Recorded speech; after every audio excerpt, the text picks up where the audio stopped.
why you are at war with yourself. If I asked you right now what your relationship with anxiety looks like, you would probably use words like battle, fight, or struggle. You might say, I am trying to beat this, or I need to get this under control. This is the language of war, and it makes perfect sense. When something hurts us, whether it is a physical pain or an emotional terror, our instinct is to push it away. We want to eliminate the threat. If you have a headache, you take a pill to stop it. If you have a splinter, you pull it out. So when you feel that rising tide of panic in your chest, or that loop of catastrophic thinking at 300 a.m., your brain screams one command: stop it. You try to distract yourself. You doom scroll through social media to numb the feeling. You analyze your thoughts, arguing with them like a lawyer in a courtroom, trying to prove to your brain that everything is fine.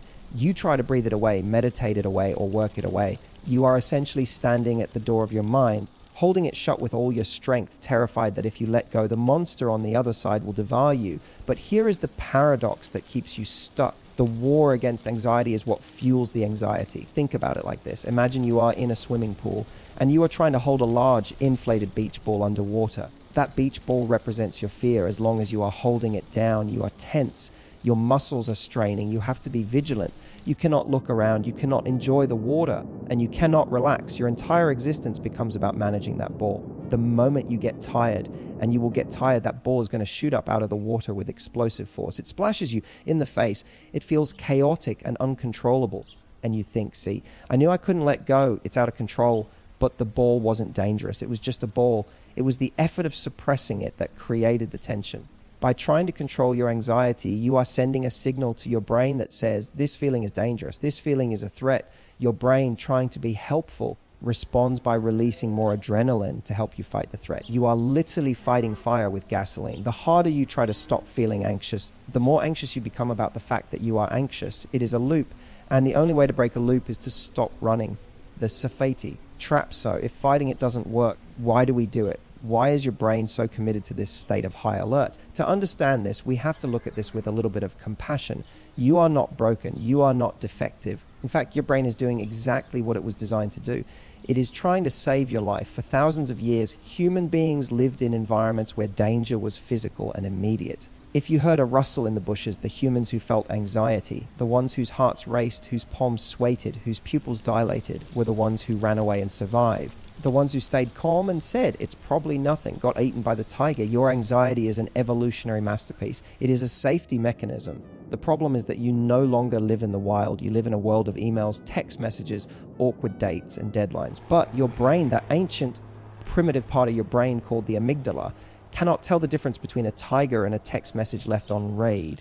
When you haven't heard from your partner in 6 hours and your stomach drops, that is your brain saying, danger, abandonment is a threat to survival. When you have to give a presentation at work and your throat closes up, that is your brain saying, danger! Rejection by the tribe equals death.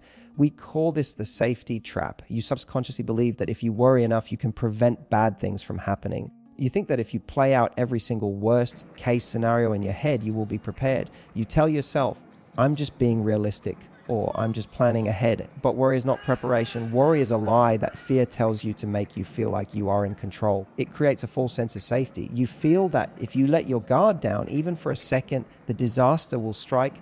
So you stay vigilant, you stay tight, you monitor your partner's moods, you double check your work, you replay conversations to ensure you didn't say anything stupid. You are exhausting yourself maintaining a security system for a house that no one is trying to rob. This is critical to understand because it shifts the narrative. You aren't crazy. You aren't just being dramatic. You are a survivor operating on outdated software. Your body is trying to protect you. It's just doing it in a way that is hurting you more than it is helping. And realizing this is the first step to telling that protective part of you, thank you for trying to save me, but we are safe now. This brings us to one of the most painful aspects of living with anxiety, the shame of having it. If you are listening to this, you are likely a woman who solves problems. You are capable. You handle things. If your car breaks, you fix it. If a project is due, you finish it. So when you feel this trembling, irrational fear inside you, you treat it like a broken part of yourself that needs to be repaired. You have probably spent years, maybe decades, trying to fix yourself. You have read the books. You have downloaded the meditation apps. You have journaled until your hand is cramped. You have tried cutting out caffeine, sugar, and toxic people. You have analyzed your childhood to find the root cause. And yet here you are. The anxiety is still here. This leads to a deep, dark feeling of failure. You start to think, maybe I'm just broken. Maybe I'm just not strong enough. Everyone else seems to have it together. Look at them on Instagram, living their calm, perfect lives. Why can't I just be normal? I want you to really hear me when I say this. You are not a problem to be solved. Anxiety is not a sign that you are broken. It is a sign that you are human. The idea that we are supposed to be happy, calm, and productive 100% of the time is a modern myth. It is a standard that is impossible to meet. When you view your anxiety as a defect, you add a second layer of suffering to your pain. Now, you aren't just anxious. You are ashamed of being anxious. You are judging yourself for your own feelings. You are standing over yourself with a clipboard, grading your performance and failing yourself every time your heart rate goes up. This fixing mindset keeps you stuck because it assumes that the goal is to eliminate anxiety. It assumes that a good life is a life with zero fear, but that isn't true. A good life is a life where fear doesn't stop you. A good life is a life where you can feel fear and still move forward. We have to put down the wrench. We have to stop trying to be the mechanic of our own souls. The goal of this video, the secret we are moving toward, is not to perform a surgery on your personality to remove the anxious parts. The goal is to change how you relate to those parts so they no longer run the show. You don't need to be fixed because you aren't broken. You're just feeling a sensation. And as we move deeper into this, you will see why that distinction changes everything. The nervous system, before we get into emotional tools, I want to ground this in a little bit of science. I want you to know that what you are feeling is biological, not just all in your head. Your body has an operating system called the autonomic nervous system. It runs everything you don't have to think about: your heartbeat, your digestion, your breathing. This system has two main modes. First, there is the sympathetic nervous system. Think of this as the gas pedal in a car. This is the fight or flight mode. When this is activated, your body dumps cortisol and adrenaline into your blood. Your heart pumps faster to get blood to your legs so you can run. Your digestion shuts down, which is why you get that knot in your stomach. Your vision narrows. This is the mode for survival. Then there is the parasympathetic nervous system. Think of this as the brake pedal. This is the rest and digest mode. When this is active, your muscles relax, your heart rate slows, and your body heals and recovers. This is the mode for safety, connection, and sleep. In a healthy system, you should spend 95% of your time in the rest and digest mode, only tapping the gas pedal when there is a real emergency. But for you and for most women living in the modern world, that brake pedal is rusty and the gas pedal is stuck to the floor. You have been running on high octane stress hormones for so long that your body has forgotten how to find neutral. You are living in a state of chronic sympathetic activation. That low level hum of anxiety you feel all day, that isn't a personality trait. That is your nervous system revving the engine while the car is in park.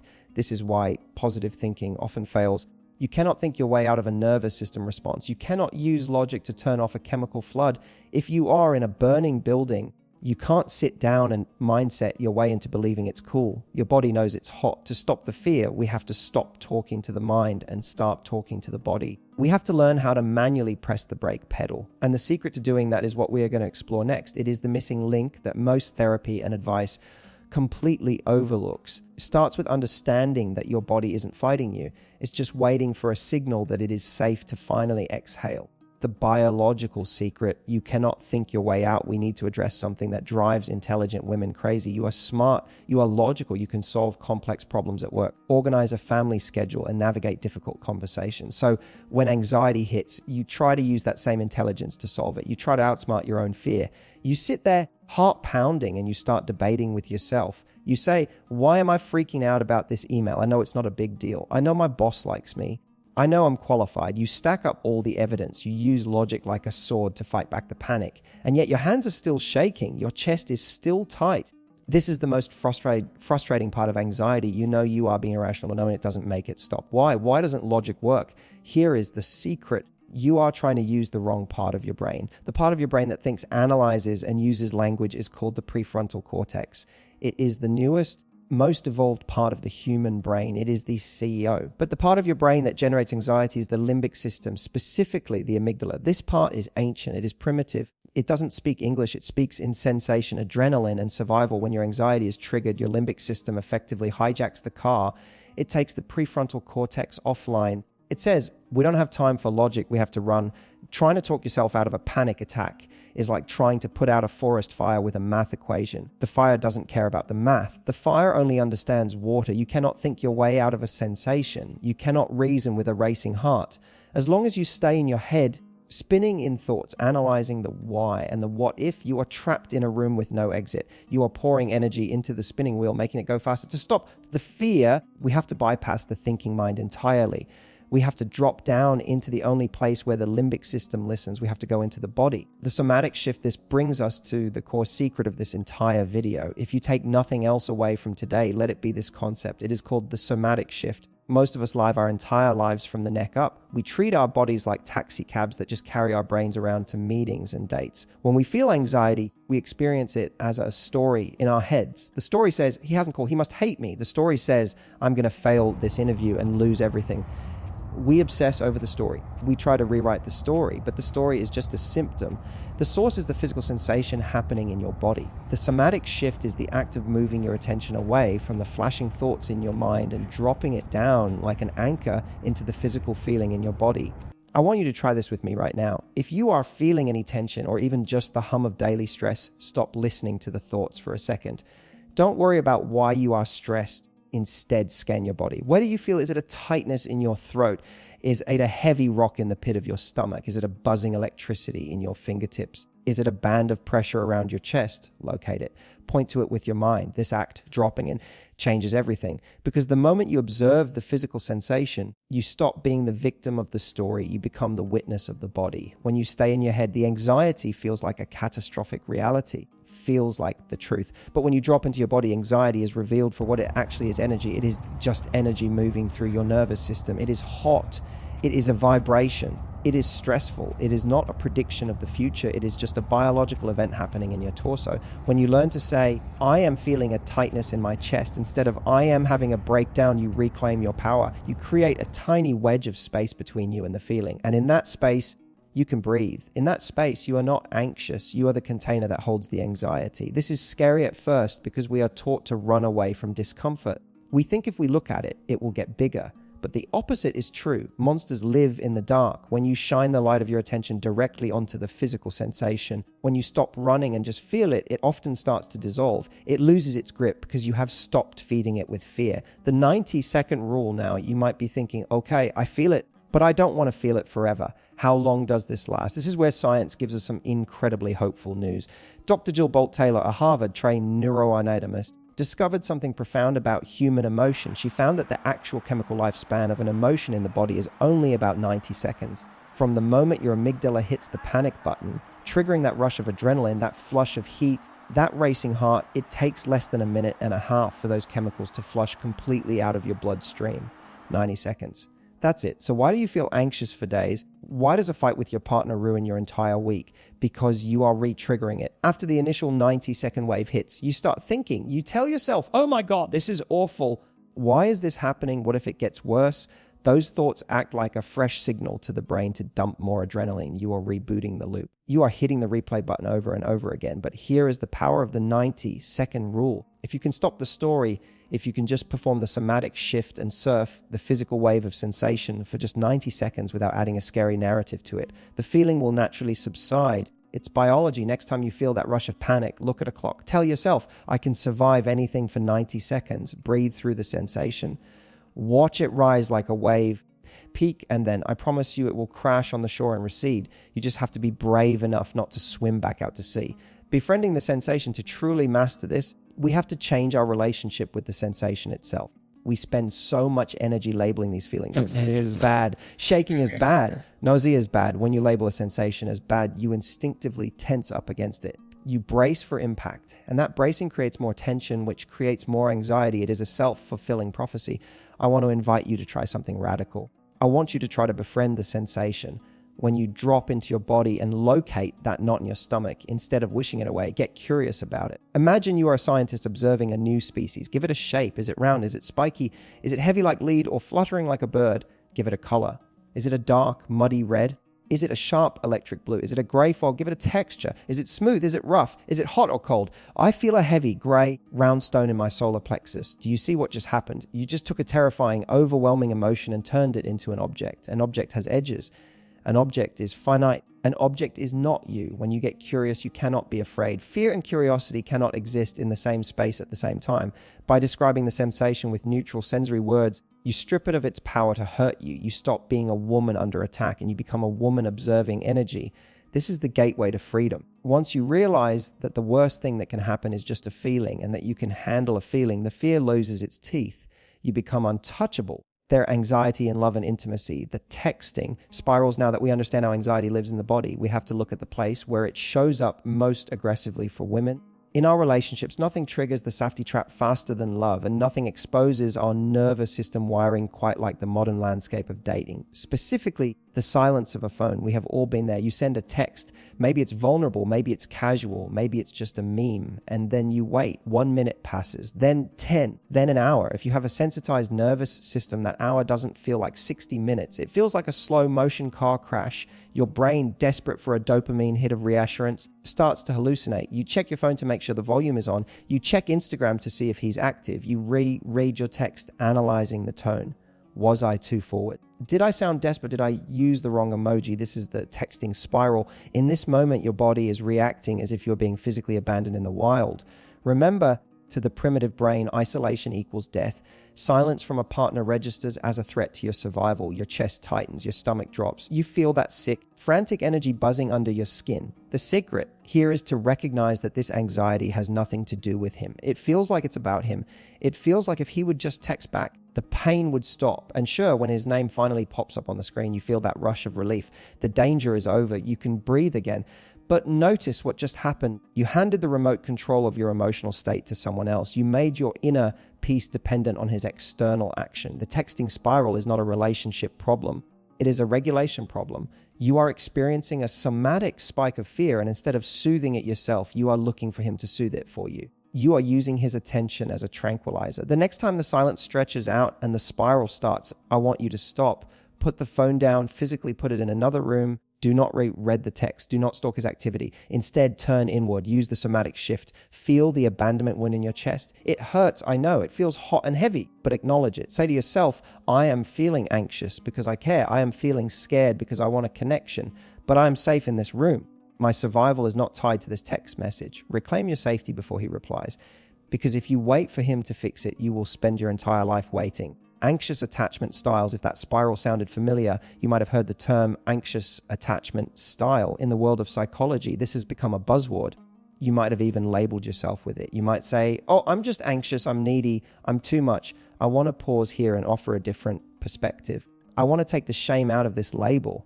Having an anxious attachment style doesn't mean you are broken, and it definitely doesn't mean you are crazy. It simply means you have a high sensitivity connection radar. Somewhere in your past, maybe in childhood, maybe in a past relationship, you learned that love was inconsistent. You learned that you had to work for it, monitor it, or fight for it. Your nervous system adapted. It became hyper vigilant. It learned to scan for the slightest shift in tone, the smallest pullback in energy, so you could protect yourself from being hurt again. This isn't a flaw. It was a survival strategy. It was your way of trying to keep love safe.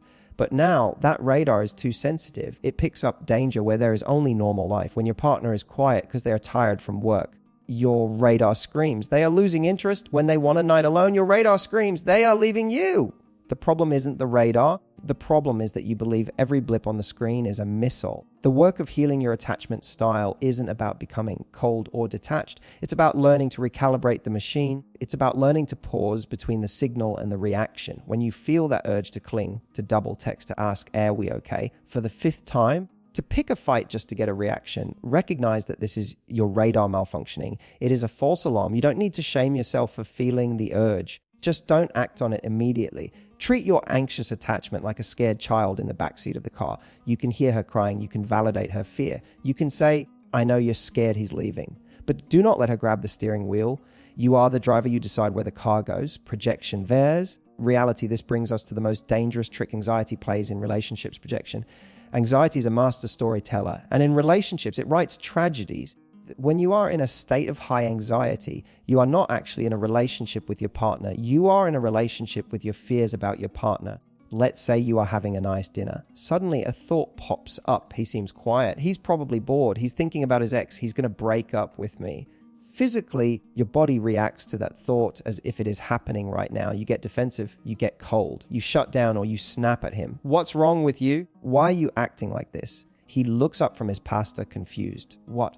I was just thinking about the football game, but the damage is done. You created a fight out of thin air because your anxiety hallucinated a problem. You projected your internal fear onto his external behavior. We do this because, strangely, anxiety prefers a known disaster to an unknown peace. If you are constantly waiting for the other shoe to drop, you will eventually throw the shoe yourself just to get it over with. You will sabotage a good moment because the suspense of waiting for it to go wrong is too painful.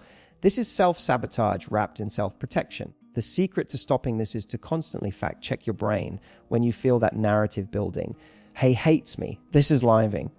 Ask yourself the magic question, is this true or is this a sensation? Look at the facts. Look at the evidence in front of you, not the movie playing in your head.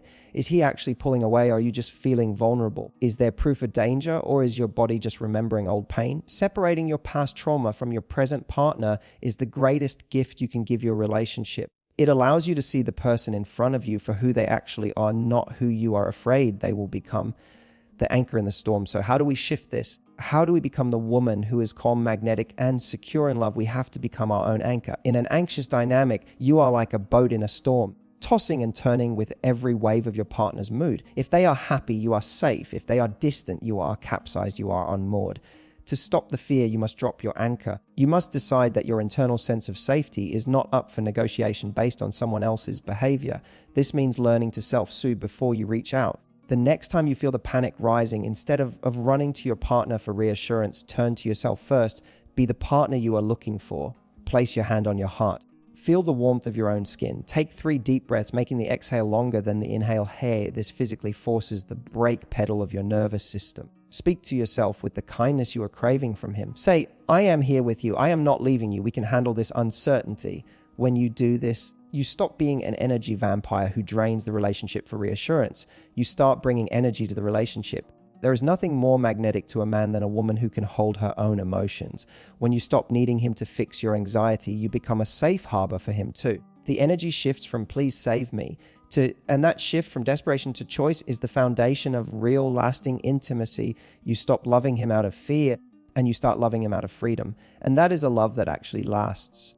The psychology of good enough perfectionism is anxiety and heals. We need to talk about the most socially acceptable form of anxiety in the world. It is the anxiety that gets you promoted. It is the anxiety that makes you the mom who has it all together. It is the anxiety that looks from the outside like excellence. We call it perfectionism. But I want to offer you a different definition today.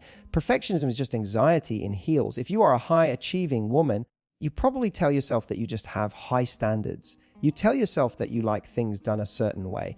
But if we peel back the layers, perfectionism is rarely about the desire to do things well. It is about the fear of the consequences if you don't. Perfectionism is a 20-ton shield that you carry around to protect yourself from judgment, from criticism, and from the terrifying feeling of shame. The subconscious logic goes like this. If I am perfect, if I look perfect and parent perfect, then I am safe. No one can hurt me. No one can reject me. If I make 0 mistakes, I give the world 0 ammunition to use against me. Do you see the anxiety hidden in that equation? You are running a race where the finish line is safety, but the track is exhaustion. You over-prepare for meetings not because you are passionate, but because you are terrified of looking incompetent. You obsess over your appearance not because of vanity, but because you are terrified of being seen as letting yourself go. You say yes to every favor because you are terrified that saying no will make you unlovable. This is a heavy way to live. It requires you to be hyper vigilant 24 hours a day. You are constantly scanning for cracks in your armor. And when you inevitably make a mistake, because you are human, the crash is devastating. You don't just feel like you made an error. You feel like you are an error. The secret to stopping this specific type of fear is to realize that the shield is crushing you. It isn't keeping you safe, it is keeping you trapped. You have to be willing to put the shield down. You have to be willing to be messy, to be late, to have a sink full of dishes, to send an email with a typo and realize that the world does not end. Safety doesn't come from being perfect. Safety comes from realizing that you are worthy of love even when you are a mess. The fear of being seen, this need to be perfect, usually stems from a deeper, darker fear, the fear of being seen. I'm not talking about being seen physically. I'm talking about being perceived for who you actually are behind the mask. Many of us walk through life performing a character. We perform the cool girlfriend. We perform the competent boss. We perform the chill friend. We carefully curate this version of ourselves because we believe that the real version, the one who is insecure, the one who cries in the bathroom, the one who doesn't know the answer, is unlovable. This creates a profound type of anxiety called imposter syndrome. You might be sitting in a boardroom or at a dinner party, and on the outside you look calm, you are smiling, you are nodding, but on the inside there is a screaming voice saying, they are going to find me out. Any minute now, they are going to realize I don't belong here. They are going to see that I'm a fraud. The gap between who you are pretending to be and who you feel you are is where the anxiety lies. The wider the gap, the higher the anxiety. You are constantly terrified of being exposed. It is exhausting to play a role every single day. It drains your battery before you even get out of bed. The only way to close that gap and to stop the fear is vulnerability. And I know that word makes you want to cringe, but vulnerability is simply the act of dropping the mask. It is the act of saying, I actually don't know the answer to that. It is the act of saying to a friend, I'm having a really hard time right now.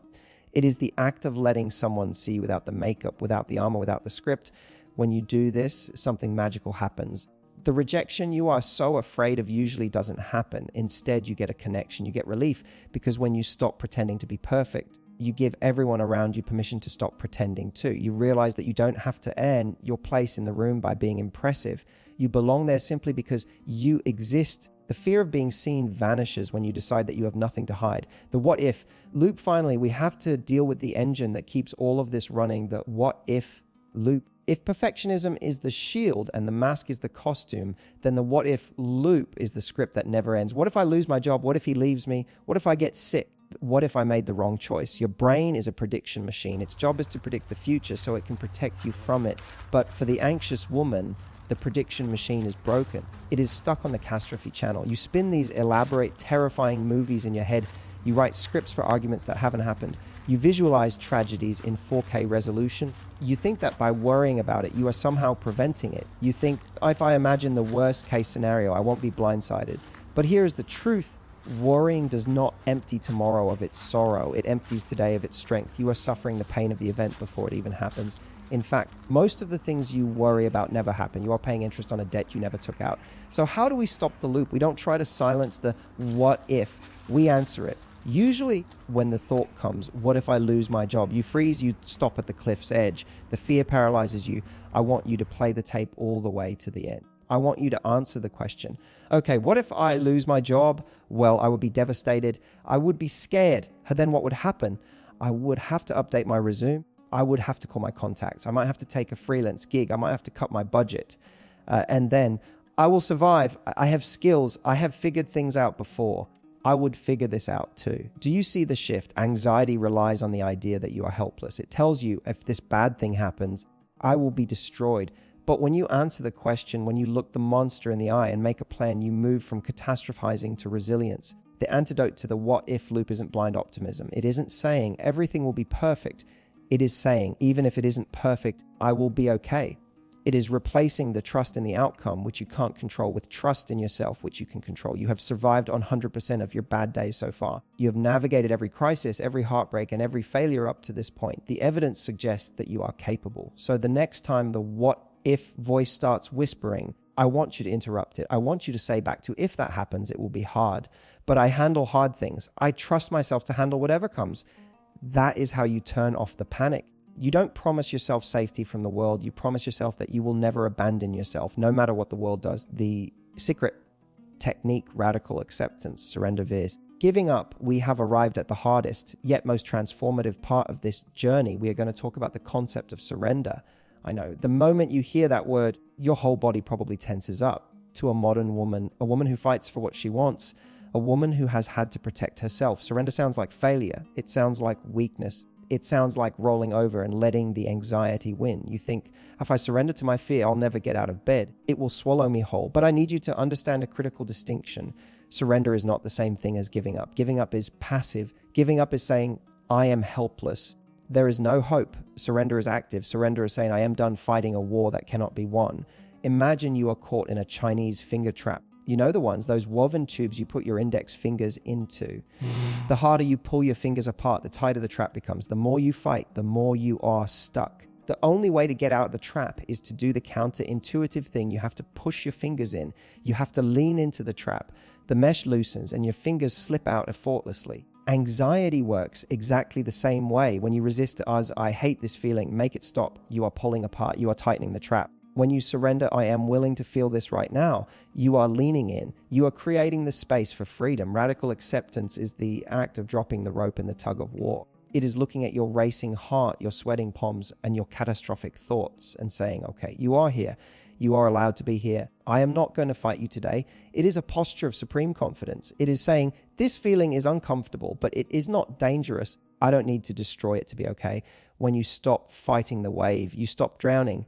You might still get wet. You might still get tossed around a bit, but you are no longer exhausting yourself trying to hold back the ocean. You are floating, and floating is the first step to survival, the floating visualization. So how do we actually do this? How do we surrender when every cell in our body screams, run? I want to give you a visualization tool that you can use in the heat of the moment. I call this the floating technique. The next time you feel a wave of anxiety hitting you, maybe right before a meeting or during a difficult conversation, I want you to close your eyes for just a second. Imagine you are in the ocean. The anxiety is the water. When we panic, we tend to thrash, we kick, we scream, we try to climb out of the water, but there is no land in sight. Thrashing only burns your oxygen and pulls you under. Instead, I want you to imagine leaning your head back. Imagine filling your lungs with air, making your body buoyant. Imagine lifting your feet off the bottom and just floating. Feel the water supporting you. The waves might be high. They might be crashing over your face. That's okay.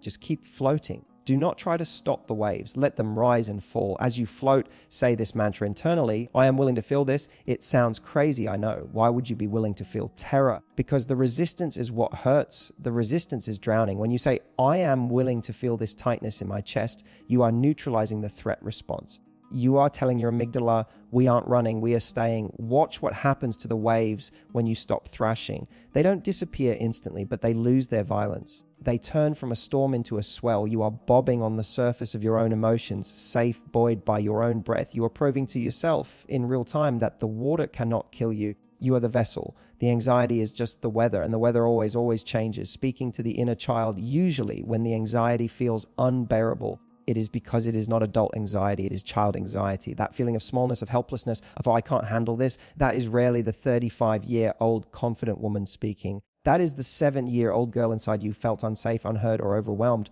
When you try to use logic on a 7-year-old, it doesn't work. You can't explain a tax audit to a child, and you can't explain away emotional abandonment to your inner child. When the fear spikes, instead of trying to be a boss bitch and push through it, I want you to try parenting yourself. Imagine that the anxiety is a small child tugging on your pant leg. She is crying. She is terrified. Would you yell at her? Would you say, shut up? You're being dramatic. Get it together. Would you lock her in a room and ignore her? No, you would be a monster if you did that. Yet that is exactly what you do to yourself all day long. Radical acceptance means picking that child up. It means saying, I see you are scared. I know this feels big, but I am here. I am an adult. I've got us. You don't have to drive the car I'm driving. You just sit here and hold my hand. This is called reparenting. You are providing the safety for yourself that perhaps you didn't get when you were younger, or that you are currently seeking from a partner. When you speak to the anxious part of you with compassion instead of contempt, the internal war ends. The child relaxes because she feels heard. The siren in your head turns off. You integrate the fear instead of exiling it. You become whole. The power of and. Finally, we need to break the biggest rule that anxiety sets for your life. The rule set, you can't do X until you stop feeling anxious. I can't go on the date until I feel confident. I can't apply for the job until I feel ready. I can't speak up until I feel calm. This is the waiting game. And if you play it, you will wait forever. You will shrink your life down to the size of a postage stamp, avoiding anything that triggers a sensation. Radical acceptance introduces a new, powerful word into your vocabulary, and you do not need to be calm to function. You can be anxious and capable. I am terrified of this presentation, and I am going to crush it.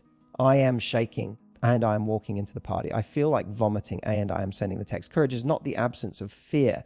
Courage is acting while you are afraid. When you use the power of A&D, you strip anxiety of its veto power. You take away its ability to control your schedule. You bring the anxiety with you like a noisy passenger in the back seat. It can scream, it can complain, but it doesn't get to touch the steering wheel. The amazing thing is, once you start doing things while anxious, your brain learns a new lesson. It learns, oh, we did the scary thing and we didn't die. That is how confidence is built, not by thinking your way into safety, but by acting your way into trust. Stop waiting to feel good. Start living and let the feelings catch up later, rewiring your reality neuroplasticity and hope. If you have been anxious for as long as you can remember, since you were a little girl, maybe you might be sitting there thinking, this all sounds nice, but my brain is just broken. I was born this way. I'm wired to worry. I want to give you a piece of science that is better than any pep talk. It is called neuroplasticity. For a long time, scientists thought the adult brain was fixed. They thought that once you hit age 25, your wiring was permanent. If you were anxious, you stayed anxious. But we now know that is completely false. Your brain is not concrete, it is plastic. It is constantly changing, reshaping, and rewiring itself based on what you do, what you think, and where you focus your attention. Think of your anxiety like a hiking trail in a forest. Every time you worry, every time you spiral, every time you check your phone obsessively, you are walking down that trail. The grass gets trampled, the path gets wider, the dirt gets packed down. Eventually, it becomes a superhighway. It becomes the path of least resistance. Your brain automatically shoots down the anxiety highway because it is the easiest route. The opposite is also true. Every time you use the tools we've talked about today, every time you pause, every time you use the somatic shift, every time you choose A&D, you are hacking a new path through the overgrown grass. At first, it was hard, it is slow, you have to use a cheat. But the more you walk it, the clearer it becomes. And here is the magic. The old anxiety highway, unused and neglected, starts to grow over. The weeds come back. The path disappears. You are not stuck with this brain. You are the architect of your next brain. Every single moment of calm you choose is a brick in the foundation of a new you, the morning routine of a calm woman. So how do we build this new brain? We do it in the margins of our day. We do it specifically in the first 30 minutes of the morning. For most anxious women, the morning is a violent experience. The alarm goes off, you jolt awake. Before your eyes are even fully focused, you grab your phone, you blast your brain with blue light. You check emails, cell work, stress. You check Instagram, comparison, stress. You check the news, world stress. Before your feet even touch the floor, you have flooded your system with cortisol. You are starting a day in a deficit. You are starting the race already out of breath. I want to offer you a new ritual. It is simple, but it is radical. The free first 15. For the first 15 minutes of your day, your phone does not exist. It stays in airplane mode. It stays on the charger. Instead of scrolling, you are going to do one thing. You are going to signal safety to your body. Wake up. Sit on the edge of your bed. Put your feet flat on the floor. Feel the carpet. Feel the gravity holding you down. Take 3 deep breaths and ask yourself one question. Not what do I have to do? Not who is mad at me? How do I want to feel? I want to feel steady. I want to feel open. I want to feel light. This takes 30 seconds. But in those 30 seconds, you are seizing the steering wheel before the autopilot kicks in. You are priming your reticular activating system, the part of your brain that filters information to look for safety instead of danger. You are telling your body, we're not at war today. We are just living. If you do this consistently, protecting your morning peace like it is a newborn baby, you will notice that your baseline anxiety throughout the day drops significantly. You cannot have a peaceful life if you start every day with a war. Setting boundaries as anxiety relief. Finally, we have to talk about the external fuel for your internal fire.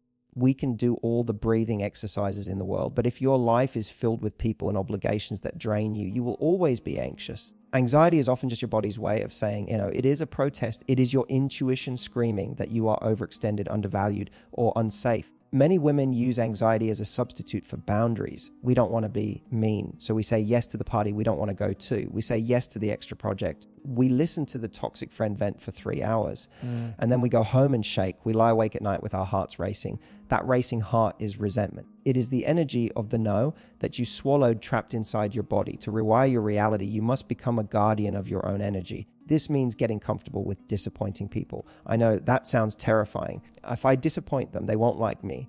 But here is the trade. Off, you can either disappoint them or you can disappoint yourself. You can either make them uncomfortable for 5 minutes or you can make yourself miserable for 5 days. Start small. When someone asks you for a favor, don't answer immediately. Buy yourself time. Say, let me check my capacity and get back to you. Notice I didn't say check my calendar.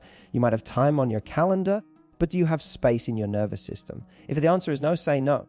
I can't make it this time. I don't have the bandwidth for that right now. Watch what happens to your anxiety when you start speaking your truth. It evaporates. Why? Because your body no longer needs to scream to get your attention. You have proven to your inner self that you will protect her. When you set a boundary, you create a container of safety around your life, and inside that container, anxiety cannot survive.